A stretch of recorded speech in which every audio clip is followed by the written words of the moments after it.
News राजा जय। उसवा college Bawana में सालाना खेलों की सरगर्मियों का आगाज कर दिया गया है। इफ्तिताही तकरीब में प्रिंसिपल गुलाम अब्बास भट्टी, प्रोफेसर इश्तिराक अहमद, उस्ताद और तलबा ने शिरकत की है। स्पोर्ट्स फेस्टिवल में क्रिकेट, फुटबॉल और वॉलीबॉल के मुकाबले होंगे। खेलों की ये सरगर्मियां 3 दिन तक जारी रहेंगी। इस पर मजीद जानते हैं नासिर अली कारब से।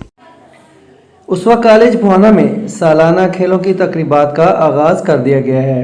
ये खेल 3 दिन तक जारी रहेंगे, जिसमें हॉकी, क्रिकेट, वॉलीबॉल, बैडमिंटन वगैरह के मुकाबलाजात मुनक्कद किए जाएंगे। तो स्पोर्ट्स एक्टिविटीज़ चूँकि बच्चों की तरबियत के हवाले से बहुत ज़रूरी होती हैं, इनकी फिटनेस के हवाले से बहुत ज़रूरी होती हैं, इसलिए हम कोशिश कर रहे हैं कि हम मैक्सिमम बच्चों को स्पोर्ट्स की तरफ भी लेके जाएं।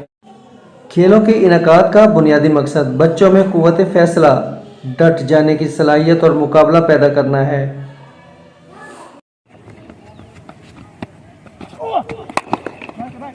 हम अपने शुक्रगुजार हैं प्रिंसिपल साहब के, जिन्होंने स्पोर्ट्स शुरू की और हमारी एक्टिविटीज़ को चेक करने की इसलिए सर को बहुत शुक्रिया हमारे स्पोर्ट्स करने का। खेलों का इनकाद बच्चों की ज़हनी और जिस्मानी नशो नुमा के लिए निहायत ज़रूरी है। कैमरा टीम के साथ नासिर अली कारब, 44 न्यूज़।